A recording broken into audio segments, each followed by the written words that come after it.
Hey everybody, welcome to the Marriage BattlePlan podcast, where we believe marriage doesn't have to suck. A lot of people say, and it's very cliche, but they say things like, every day should be in the honeymoon phase. I think they've been married a few times, most people who say that. But here's what we've learned, and you probably would agree with this. Marriage is a lot less like a honeymoon and a lot more like a battlefield. And in this podcast, we talk about proven military communication battlefield strategies that you can use to win the battles in your marriage. Why? Because marriage is like a battlefield. It is a battlefield. And when you understand how a battlefield works, you'll understand how to make your marriage work. So today, we haven't actually revealed the entire battle plan, but throughout these episodes, we're going to be revealing different little pieces of what exactly the marriage battle plan is. These are segments that in the military we used to plan and carry out real-world missions in war, in my case in Afghanistan, and we convert these into a marriage relationship. We adapted some of these concepts. And Jamie, what part of the battle plan are we talking about today? Now, the part of the battle plan we're talking about is the enemy. The enemy. Your marriage has enemies, in case you didn't know that. All right, everybody has enemies. And I said this in the last episode. A lot of people think, this is a myth, a lot of people think that their spouse is the enemy. Mm-hmm. But that's actually what the enemy, the real enemy, wants you to think. And also, like I said in the last episode, some of you, and this is like a disclaimer because I'm the guy who's always pointing out where the guy talking is wrong. 1% of you probably married a complete psychopath. And your spouse probably is the enemy. But that's not mostly the case. And here's the thing, as we talk about the enemy, in Afghanistan, we didn't always know who the enemy was. Why? Well, when they're shooting at you, you definitely know who they are. The problem is, not just in Afghanistan, but in Vietnam, they had this same problem. The enemy looked just like the civilians who were not the enemy. Mm-hmm. They would dress just like them. They camouflage themselves by literally, not in camouflage, but literally by just dressing like the local population. Yeah. So you don't actually know. I mean, somebody could be your friend by day, and then at night, they pull out their AK-47 and start firing on you. And you just didn't know. And that kind of stuff happens. I have friends who that has happened to, and they were shot in that process. And thankfully survived. But in your marriage, here's the kicker. In your marriage, there are things that the enemy disguises itself as. And when you learn to identify what the real enemy looks like in your marriage, you'll be able to win the battles in your marriage and the things that are frustrating the two of you and the things that are causing so much friction in your relationship. Yeah. And so a lot of people say, well, we have this one issue in our marriage. Take any issue you can have in marriage. My husband's always mad. Well, in that case, what? Your husband's the enemy, right? This mad husband? You would think. That's what the real enemy wants you to think. It's actually not. In that case, the angry spouse, whether it's husband or wife, the angry spouse, the anger coming out of them, that's actually an indication of the presence of the enemy, not the enemy itself. It's proof that the enemy is there. It's the outcome of the fact that the enemy is doing things. Now, in Christianity, the enemy is always referred to as Satan, the devil, all right? And so as the ultimate source. So we can very easily personify that and point and go, that's the source of all evil. Mm-hmm. Now, in your marriage, it might not literally be Satan, but it can be other things. And here's the truth. Here's the real truth. If you really want to find out, I'm going to stop talking here in a minute, I promise. You're very patient with me. But here's the real truth. If you want to find out who the real enemy is in your marriage, the real enemy always lies just beneath the surface of the obvious problem. Mm-hmm. I'll say that again. The real enemy in your marriage always lies just beneath the surface of the obvious problem. Remember how we said they like to lay low? They like to stay out of sight until they can strike at their enemy when it's unexpected, which is you and me. It's actually a smart move tactically. You just don't want to be on the receiving end of that. So when you are dealing with an issue in your marriage, maybe it was an infidelity. Maybe it was an argument about sex or about the kids or about discipline or about money. Money, sex, discipline. Where you're going out to eat for dinner tonight. That is not the enemy. There are enemies beneath those things, whether it's the selfishness in them or it's a fear in them. For example, growing up, we grew up with no money. So usually when I'm stressing about money, it's not the fact that I'm a cheapskate. It's the fact that there's a deep inner fear that we're going to run out and be destitute. Now, that's never happened, and we're nowhere near that. But that fear is still there. Yeah. So, Jamie, what is this question that we have here today? I asked this question on social media. We polled a bunch of people, and we're going to read some of their answers, and I think you're going to relate, and we're also going to address them. So it says, what is one thing you wish you would have known before getting married? Wow. What do you... Well, here, before we look at those, and Jamie hasn't seen these, so, and I'm going to mark this episode as explicit because people get very passionate in some of these, but don't worry, it's not going to be too bad. Well, Jamie, tell me this. What do you wish you would have known before we got married?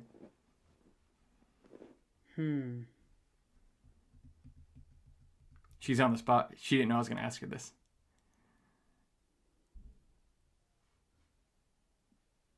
I don't know. That's a tough one. I have to think about that for a minute. I know something you said before, and I know it's true. Something you told me. I tell you a lot of things. you don't tell me a lot of things? No, I said I tell you a lot of things, so I don't know. You do tell me a lot of things. But one of the things is that, I went to war as the man you married 3 months earlier. I went to war and I came back pretty different person for understandable reasons. Mm-hmm. And you told me before, like, I wish, you probably would have wished you would have known who you're going to spend 99% of your marriage with, the kind of person you would. Yeah. Because I've often told you I think you got a raw deal just because I was different. And I've gotten better over the years. But I know we've talked about that. So since I put you on the spot, I figured I'd give you a way out. And I was like, trying to think. Would you agree with that? I mean, I know you told me that. What? Yeah, I mean, but I obviously wouldn't have changed the fact that I still married you. Like, it wouldn't have changed that, now I know that he would be different. Like, I wouldn't have changed. Like, I still loved you and wanted to be with you for the rest of my life. So that I knew that, I mean, even if I did know ahead of time, it wouldn't have changed the fact that I would still be with you, though. Okay. Mm-hmm. That's good to know. She would have loved me anyway. Well, Jamie, what's the first one we have? So the question is, what is one thing you wish you would have known before getting married? Mm-hmm. And you know what? If you're watching this somewhere, if you're watching this on YouTube, leave a comment. What do you wish you would have known before you got married? Yeah. The first one says, oh, wow. How unhappy I was going to be. Yikes. You know what's interesting about that? People get married with this grand vision of being happy forever together. Mm-hmm. And that actually turned out to be the complete opposite for that person. Yeah. Wow. How's the next one? Who he actually was. So, she got married and didn't actually know who he was. Like, actually. And, I don't... A lot of people say, well, you should have known what you were getting into. People say that. Yeah. I disagree with that. You can only know so much and you should do your due diligence. But on the flip side, I'm with you. Mm-hmm. I disagree. Tell me about that. What are your thoughts? Because you're giving somebody your best when you're dating them. Even when you're engaged, you're still giving them your best. Your guards are still up.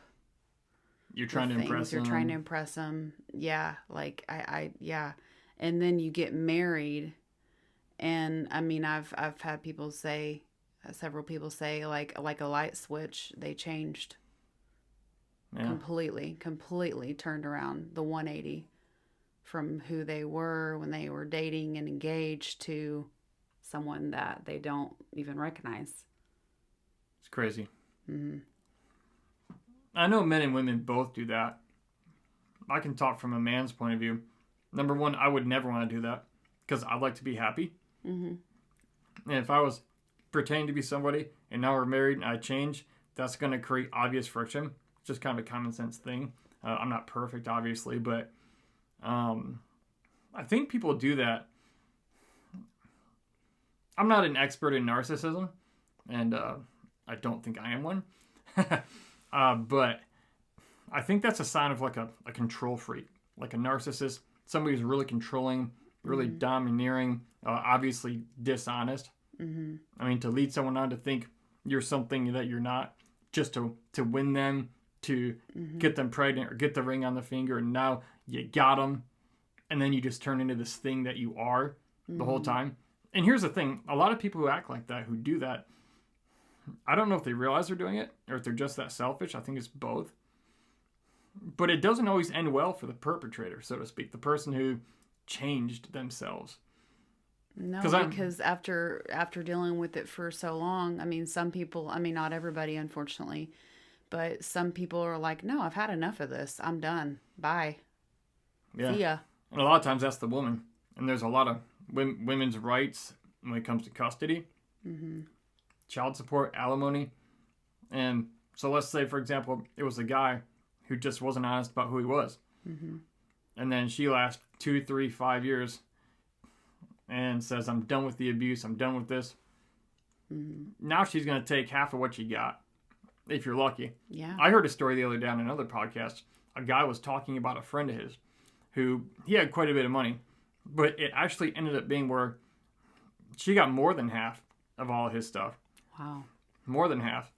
And he had to pay her child support and alimony to upkeep the lifestyle she was accustomed to.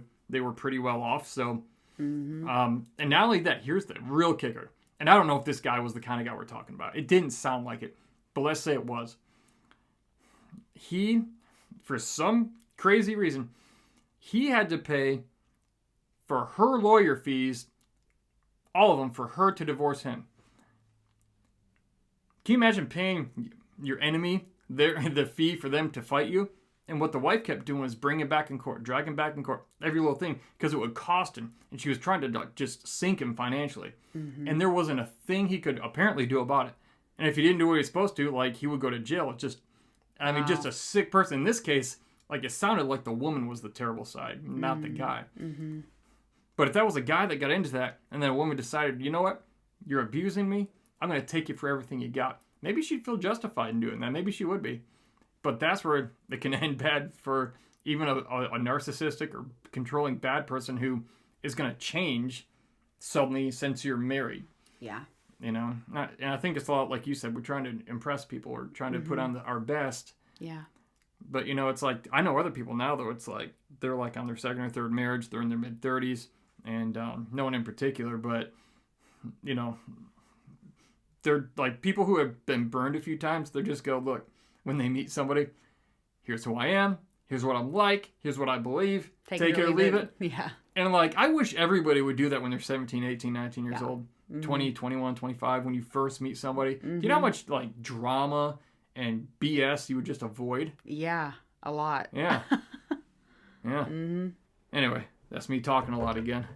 I talk for a living, by the way. I write books and I speak, so I'm really trying to control myself here. Now you can read the next one. How the F did I make it through high school without a wife? That's his. Okay. The question was, what's the one thing you wish you would have known before you got married? I'm not sure if that's totally relevant. Why would I be paying all the bills? Okay. Well, it's a guy who said that, and I mean, I think part of that's being the man. Not that there aren't career people, or there aren't, you know, the husband and wife both are career people, or maybe the wife makes more and they have a different kind of arrangement. That happens too, especially nowadays. Yep. Marriage only benefits the woman. What do you think about that? I don't know. Marriage only benefits the woman. These are all opinions, by the way, not facts.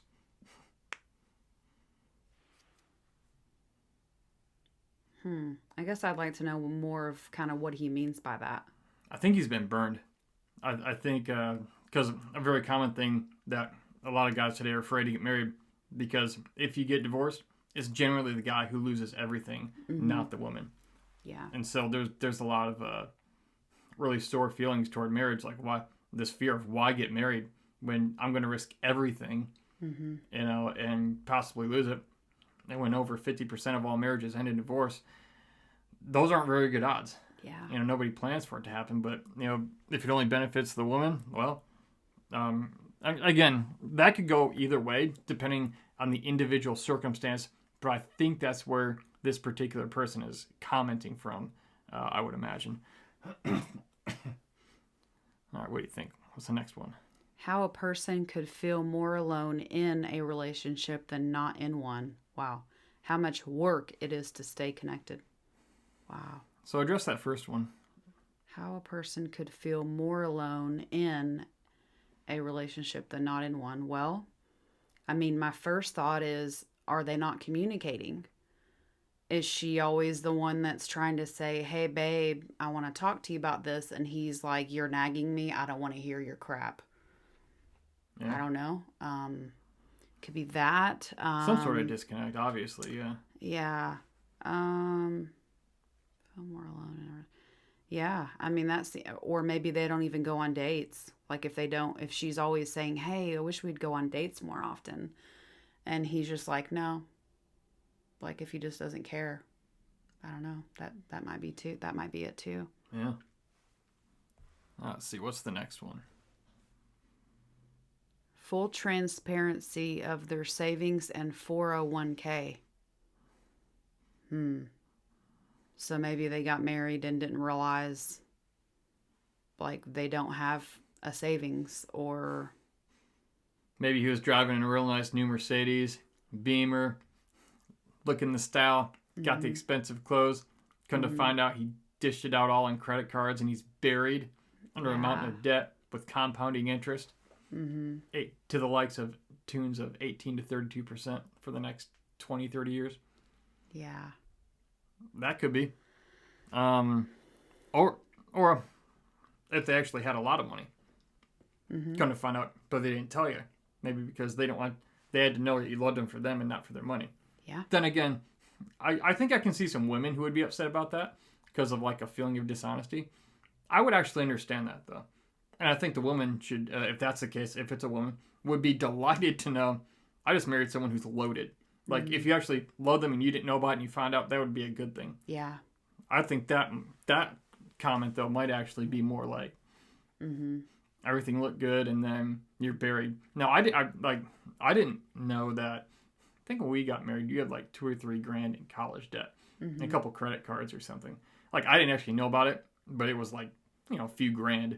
So I wasn't that upset. But plus when I deployed, I got a bunch of extra money. It was all tax-free. And so I thought, well, we can pay for it. But, that would have been something actually if I, because we got married when we were like 20. And so 20, well, I was 20, you were 21. Were you 21? We were both 21. Okay. Because it was in December. Okay. I'm not doing math on screen right now. But yeah, so like I didn't know that. It would have been nice to know, but it wasn't actually a big deal. If you were like 30 or 50 grand in debt, I would have been like, wow, I wish you would have disclosed that, because I didn't think to ask it. Yeah. All right, the next one is how much of a pain in the ass divorce is. See, that's one battle Jamie and we don't actually know. Neither of us have ever been divorced. We've only been married to each other. Thankfully, it's worked out. We have a lot of good friends, men and women both, who it did not work out for several reasons. Yeah. Many reasons. Small reasons, but also many good reasons. And, we come from, pretty conservative backgrounds. We hear a lot of people say there's no excuse for the divorce. I completely disagree with that. Yeah. Based on the things I've seen and based on what the Bible actually says. We won't go into theological lesson here. But, there are reasons that things end. And I've watched people emotionally get hurt, even physically get hurt. And financially get drained and destroyed, and they've had to start their lives, their careers have ended, so that would definitely be a pain. The next one says, I wish I would have known how much of an ass he was. That's probably a common one. I think every person is kind of an ass. Like, no, I probably am a lot. She doesn't tell me that because she's so pure, little cherub angel over here. But at least I know it when I am. Mostly. Mostly. All right. Read the next one. That he would end up telling his ex-girlfriend that they should have gotten married. Why would you do that? So a guy's married to her. Tells his ex-girlfriend that he should have married her instead. Ah, man. Wow. That would hurt. So I wonder if like she heard it through the grapevine, or if you heard him say it, or dang, that would feel really Betrayal. like, betraying. Yeah. Yeah, big time. Yeah. One person said, "Please tell me you divorced him," and this the lady responded. She said, "No. Everyone says I need to move past it because he made a mistake and told her he made a mistake by talking to her. So I'm being told I need to get over it, but I'm still very hurt." Well, yeah, that's hard. That's something to get over. That's hard. That would be something. If you did that to me, that'd be really hard to move past that. Imagine if you had family and friends saying, "Well, hey, he admitted it, so get over it." I don't know how. It's not that easy to get over something like that. I don't know how good a friend. Betrayed so deeply in that way. Yeah. Especially because women are so emotional. Like. Yeah. No. That's not going to be something that's easy to just get over.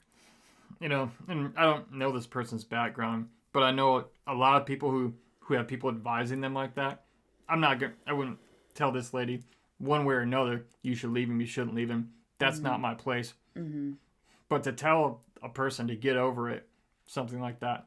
A lot of people come from a very strict legalistic upbringing where there's no wiggle room. Like I said a few minutes ago, some people say there's no excuse for divorce. That's not true.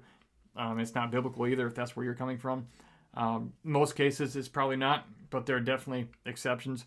I think this person, the people telling her she needs to get over it, probably are coming from a place of they're thinking of the legalistic rule they had drilled into them, maybe growing up or most of their life, and they're operating out of that rather than compassion and understanding and putting themselves in her shoes. Yeah, that would be my guess. Because I can't imagine telling something like, what kind of mindset would I have to be in to tell somebody, well, your spouse said that to their ex, and well, you just need to get over it. Like I'm not perfect, but I can't imagine what mindset I would have to be in to say that to somebody. No, I can't even imagine that. It's crazy. Yeah. Let's see.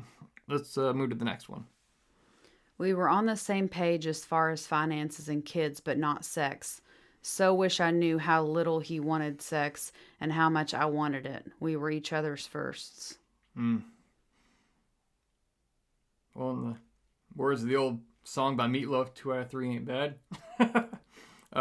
That's actually not a laughing matter, but it is a song, so go listen to that. You're welcome, Meatloaf. We're on the same page as far as finances and kids. Those are two things that break marriages.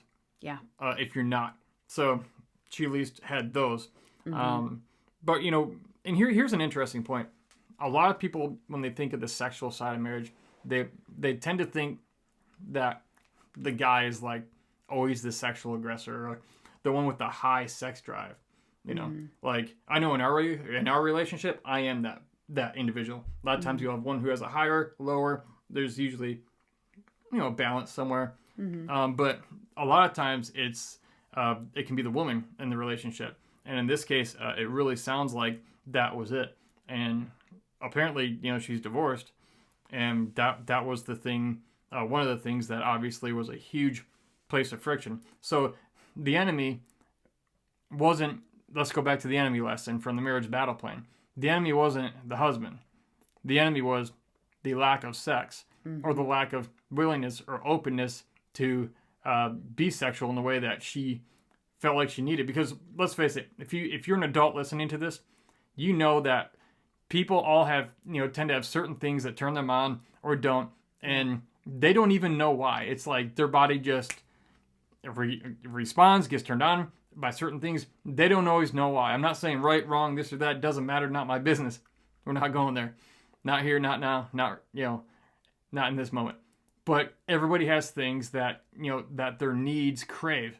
And if her husband wasn't willing and open to compromise with that, and I say compromise, that's not even the right word, like to go with the flow and to fulfill her that way and to meet those needs, that's obviously something that can destroy a marriage.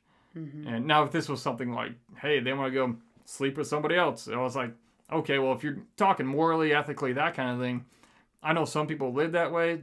Again, we come from a more conservative background. We're a monogamous couple, so we don't really touch that topic. Though we know there are people out there that do that. I think you're asking for a ton of trouble, and I don't think a whole lot of good's gonna come out of it. But anyways, off that topic. So they had 2 things good, but one major foundational piece of marriage didn't work. They had kids and finances right, but the sex life, it wasn't there. So that's a huge piece. So what's the lesson here?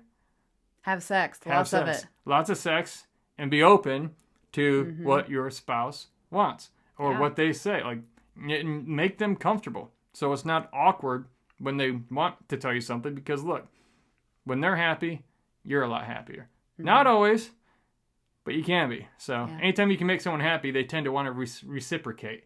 All right? Yeah. So, next one. Those are responses. Who he actually was. That we've heard that one a couple times now. What's the next one? I wish I knew that he throws his laundry next to the laundry hamper instead of inside of it. Guilty.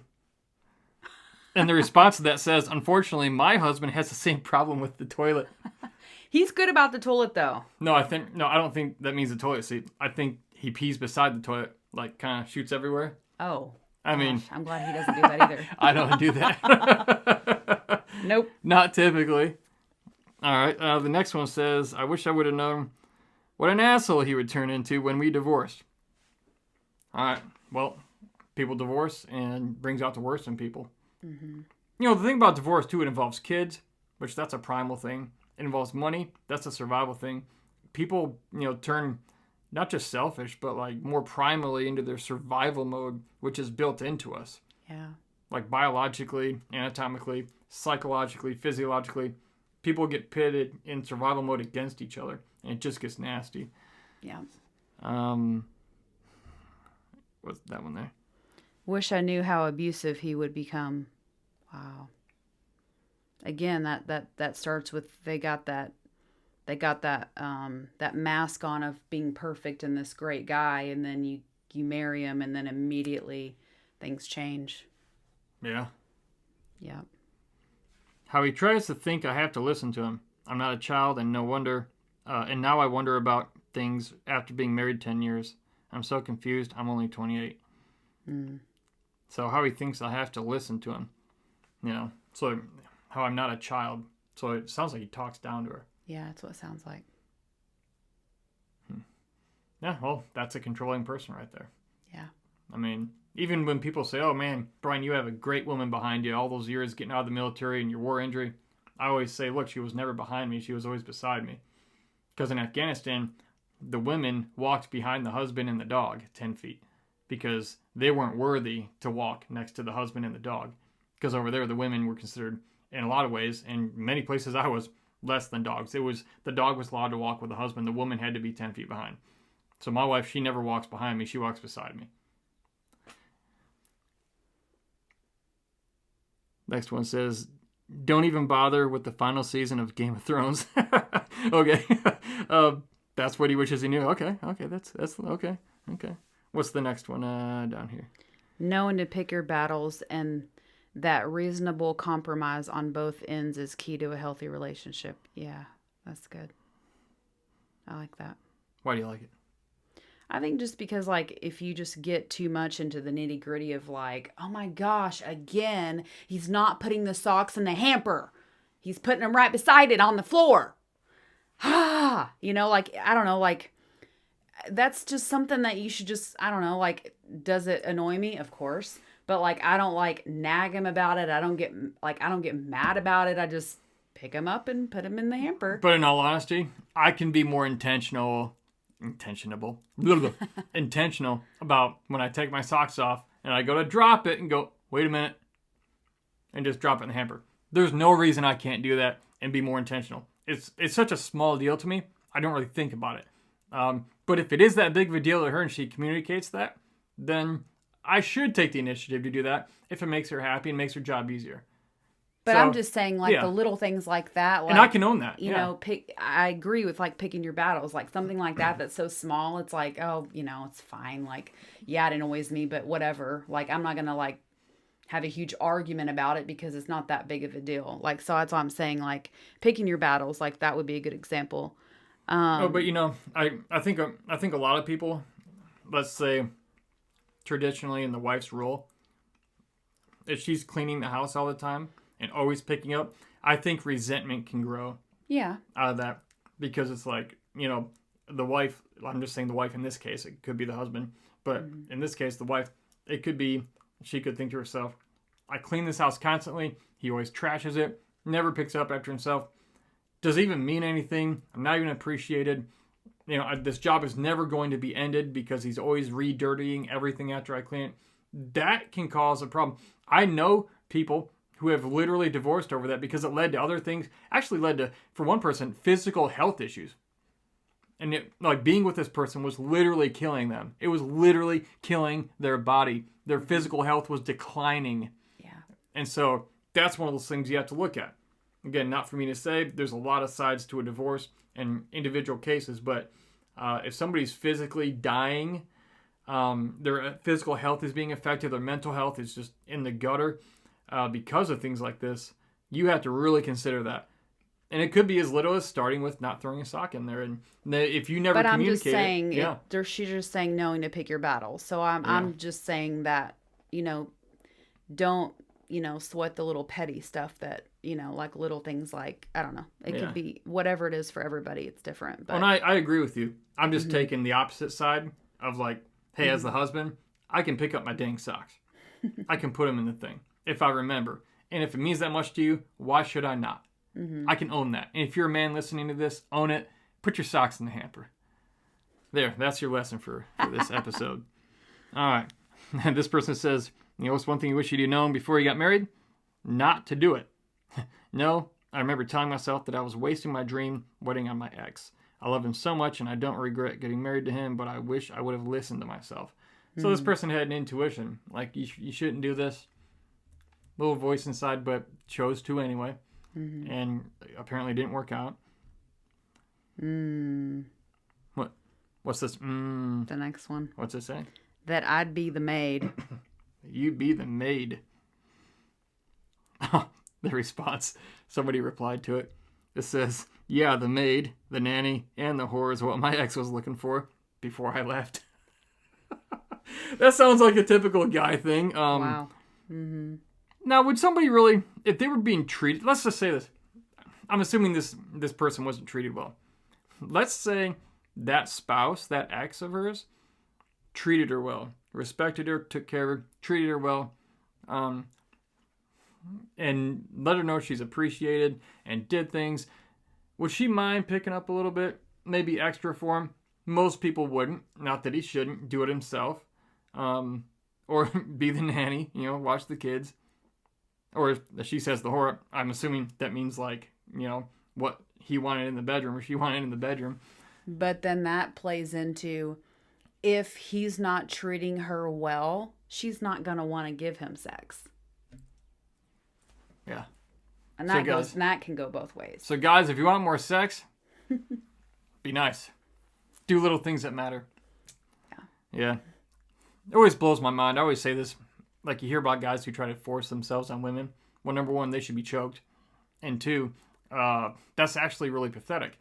Not just for the obvious reason, but how pitiful is it that a man, in this case, would have to force himself on a woman sexually? I mean, if you're just nice enough to a woman, and I'm not, like, simplifying you women, so don't think I'm stereotyping you. But if you treat a woman well and genuinely take care of her, you'll probably never want for sex. Like, you'll never be in need of it because you'll have as much as you want. It's one of those differences between men and women. Guys, we see something and go, boing, there we go. Like, I'm in the mood. It's like, oh, he put his socks in the hamper because we talked about on the podcast. You know, something like that. Or who knows? Or he finally did the dishes when normally he has the kids do them. Hey, they got done, okay? Yeah. I took a picture the other night and put it on social media of me doing the dishes. My daughter took the picture. I'm like, yeah, wife's out of town. Like, she's getting home tonight. Gonna have fun. Look at me, I'm doing the dishes, getting her all hot and bothered. And then I had the kids do them, but she didn't know that. Until he posted about it on social media. Yeah. All right. Let's see. Okay, so this person replies to the last one. They were talking about he wanted her to be the maid, the nanny, and the whore. Those were the words she used. We don't generally use those kind of words on here, but we're just reading responses. So, bear with us if you're offended by these. This person responds and says, seriously, I look at my mom and stepdad's relationship and it breaks my heart. He doesn't do anything and complains when asked to simply do the effing laundry or clean out the sink when he's done. My mom's done everything for him since they got married, and it ticks me off. Yeah, it's like you really can't do those little things. Like, that just sounds like a lazy person. Again, I don't know this person's situation she's referring to, but it sounds based on that the dude's just lazy and maybe entitled, has that stupid, toxic male syndrome, where it makes us all look bad. By the way, I hate the word toxic masculinity because when people hear that, they think they're referring to all men. I don't think most men are toxic. This toxic masculinity, it's real feminine. Like, feminists like to use it, and it's just poison. And there's toxic women. Trust me, I've met some. Yeah, and same. I know some people. But it sounds like that person would just had this framework in his head that this is how it should be. And woman, this is the way you're going to do it, because this is, my dinner better be on the table at 5 o'clock when I get, like, that kind of thing. Like, yeah, that you're probably not going to do very well in marriage, having that kind of thing. And nobody's going to feel loved if you're treating them that way. No, definitely not. All right, so let's see this next one. Be honest about everything. If you're ashamed to say it to your partner, they aren't the one. It's that simple. So, be honest about everything. If you're ashamed to say something to your partner, they're probably not the one. I think this. Well, yeah, I think that's true. Like, would you want to be married to somebody that you actually can't talk about everything with? No. I think a lot of people don't know each other well enough, and they're afraid of how the other person is going to react, and so they don't say anything, and they go years without saying anything. And that again, that could be a wedge. That could be an enemy. How are they going to react if I tell them this? Is it embarrassing, or are they going to get mad, or is it going to threaten our relationship? You don't know, so you don't say anything, and that wedge drives in there. And this could be in any area of your relationship. Person says, yeah, communication's everything. They said, I fronted and I hid a lot about myself, or gave up a lot of my goals because my ex didn't want the same things. I wasn't honest, and I was miserable. So he gave up a lot of things he wanted because he didn't want to tell his ex what he wanted, goals, things like that. And she apparently didn't care about them, or, just, try to persuade him against them. So he gave up actually part of who he was to try to make her happy. Can't do that. At least if they're going to disagree with you, at least they know what they're disagreeing with if you're being honest with them. Yeah. Yep. Next one.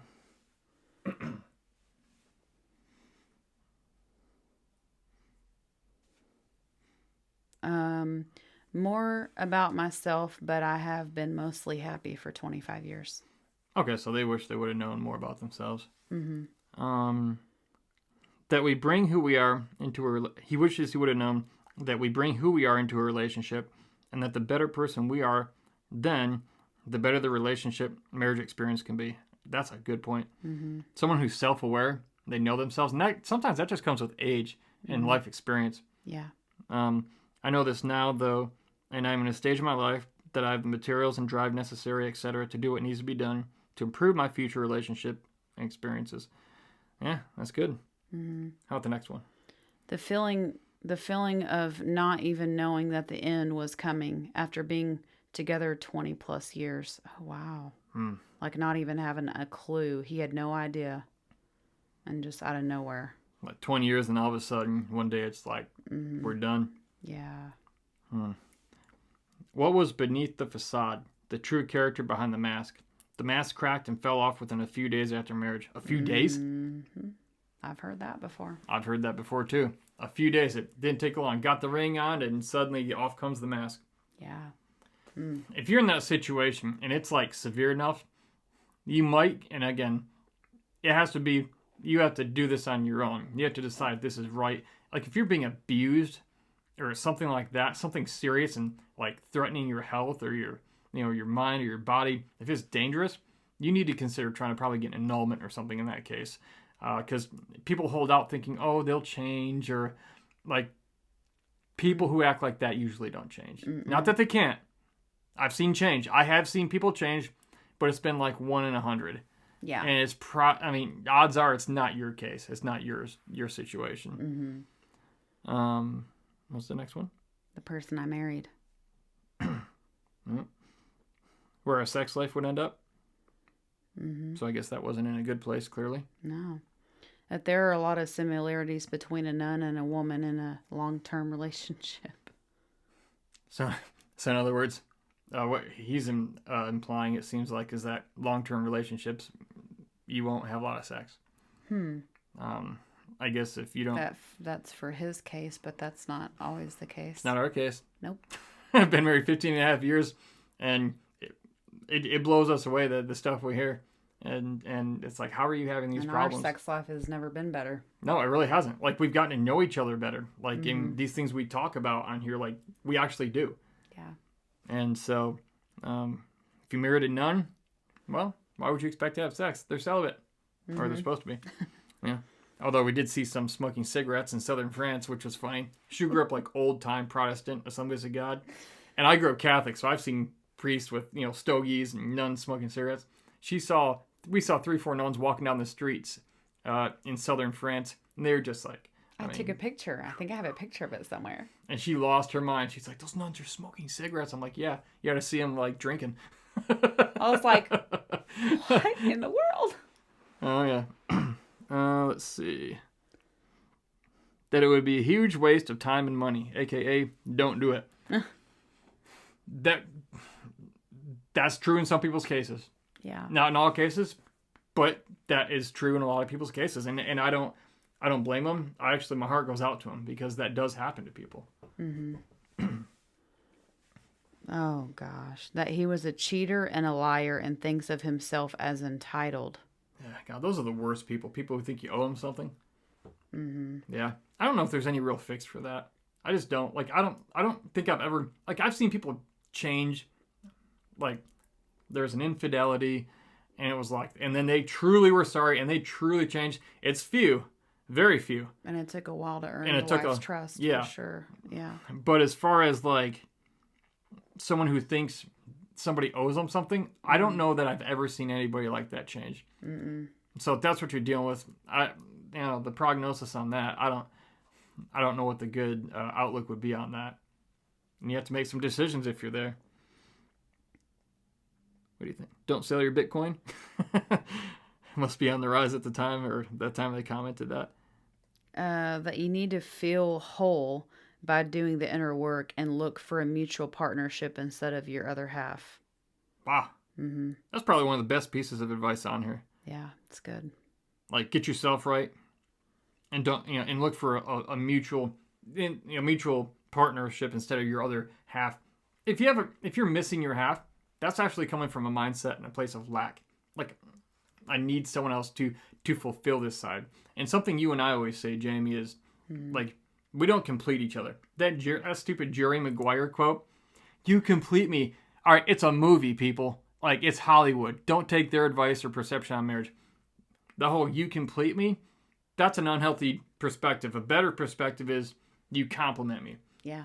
Who I am, my strengths, my weaknesses, who I am as a whole. You make me a better man, and I make you a better woman. Mm-hmm. Like, we complement each other. Not just with words and compliments, but who we are complements the other person and helps them be a better person. And you have done that for me. Yeah. Well, everybody needs it, Mm-hmm. And if you can be that for your spouse, they won't. Why would they go anywhere? Why would they start looking anywhere? Mm-hmm. Some people get none of that. Then they go to work and suddenly there's this coworker who meets that need, compliments them. And suddenly, that can develop into something, and that can cause you a lot of problems. Yep. There are 3 things that everyone needs to have a happy, lasting relationship. And if more couples understood that these three things, and implemented them, using them from the start, many problems would not develop to start with. I call them the 3 A's: acknowledgement, appreciation, and affection. Acknowledgement, appreciation, and affection. If you're intentional about showing your partner these 3 things, you'll have a relationship that lasts. And the person commented, said, don't forget apologies, a 4th A. So this person says, hey, if you acknowledge your partner, if you appreciate them and show them affection, and offer apologies when you need to, I think that's pretty good. Yeah. A lot of people don't feel acknowledged. They feel invisible. Mm-hmm. Yeah. They feel underappreciated. They do a bunch, and all they do is get griped at. And there's no affection, like we said, like a sexless marriage. Like, you show me a sexless marriage, and I'm going to show you a marriage that's not going to last very much longer. Yeah. And apologies. That's a great one. Yeah. If you're wrong, just admit it. People actually trust you more. You have more credibility. People trust you more if, when you're wrong, you actually do apologize. Mm. So that's one reason to do it. A second reason to do it is that if someone's taking shots at you and you're already apologizing, you really take the ammo out of their hands. Like, they can't keep shooting at you for days and weeks about that thing because you've already apologized. It gets to a point where you're saying, hey, the guys apologized, the ladies apologized. What more do you want from them? And maybe there is something more they want, but they need to voice that. Now, I know for me, I grew up apologize. And it was even to a point that I would be like, oh, I'm sorry. Apologize why? Yeah, and I didn't even do anything, just to make the peace, just to have the peace, apologize. Okay. And that's not right. But I grew up that way. Just apologize, keep the peace. No confrontation. But all that did in me was make me mad because I'm I didn't do anything. Why am I apologizing? Yeah, that's like if somebody hits you and someone says, oh, well, apologize to them just so this is all over. Both of you apologize to each other. Well, what if she didn't do anything? Mm-hmm. And I've said this too. We say this in the Marriage BattlePlan program that we have at marriagebattleplan.com. It's an online course that teaches you how to communicate effectively with your spouse using the proven military strategies that the one enemy we talked about today, but there's about 6 others. Mm-hmm. Yeah, the thing is that actually breeds resentment over time. Oh, yeah. If over the years you're always the one to apologize and you didn't actually do anything and the other person always just gets to walk away, it's not that you're not a forgiving person, but you're a respectable human being. Mm-hmm. And that's going to breed resentment. And resentment is an enemy, a division that will come between you. Yeah, absolutely. So, great point there. Mm-hmm.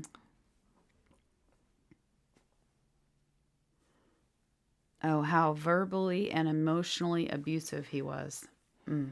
Yeah, so he's saying a bunch of mean things and just being a jerk. Not treating her well. Treating her well. What a jackass I was marrying. I'll bet there's a lot of those out there.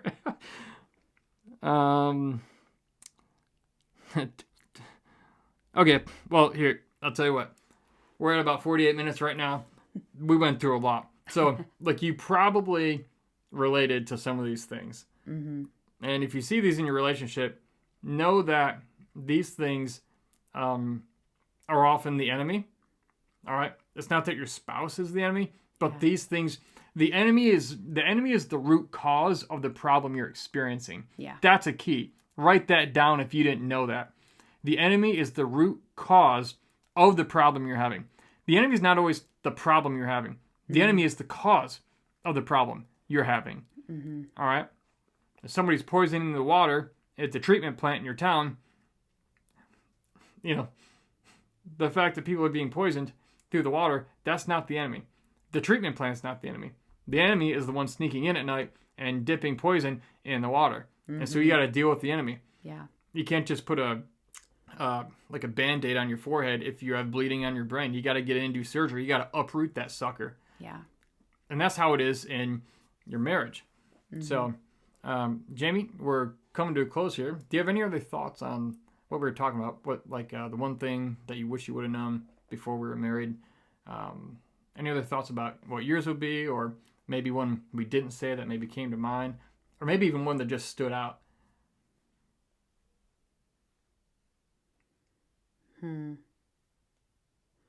I just noticed that there were several of them that said, what a pain in the butt they were, for nicer words. Like, there was a lot that said that. Yeah. Like, that once they got married, well, even that one that was like days later, they changed. A few days later, and the person just flipped the script. Mm-hmm. Yeah. Mm-hmm. Yeah. And that's probably, I would say that's probably more of a mental health issue. I'm not a professional. I'm not diagnosing. But to me, that's more than just being in a bad mood. To me, that's deeply disturbing mentally. Mm-hmm. So, look, we always talk about on here that marriage is a battlefield. All right. So, look, if you want more information on this, if you want to know how you can win the battles in your marriage and communicate better with your spouse using these proven military strategies that we talk about again today, we talked about the enemy, but there's a few others, and you can go on marriagebattleplan.com and get that. Be sure to click subscribe. If you've enjoyed this, do us a favor. We're just a normal couple, just like you. Do us a favor and just hit that subscribe button real quick. All right. If you're listening to this podcast, wherever you are, do us a favor. If this was good for you, go click the 5-star review for us if you would, and leave a comment. It literally takes 20 seconds out of your day. The next 20 seconds, you can do it while we're talking, I'm sure. But just subscribe, give us a 5-star review if this was a 5-star podcast, and leave us a comment. Let us know how it was helpful. All right, so again, marriage is a battlefield. Which, when he says that, it always reminds me of Love is a Battlefield. Oh, Pat Benatar. Great song. I was raised on classic rock and rated R movies, so I grew up hearing that song. But yeah, marriage is a battlefield. And when you understand how a battlefield works, you will understand how to make your marriage work. So click subscribe, leave us a 5-star review if you think we're worthy of it, and we will see you in the next episode.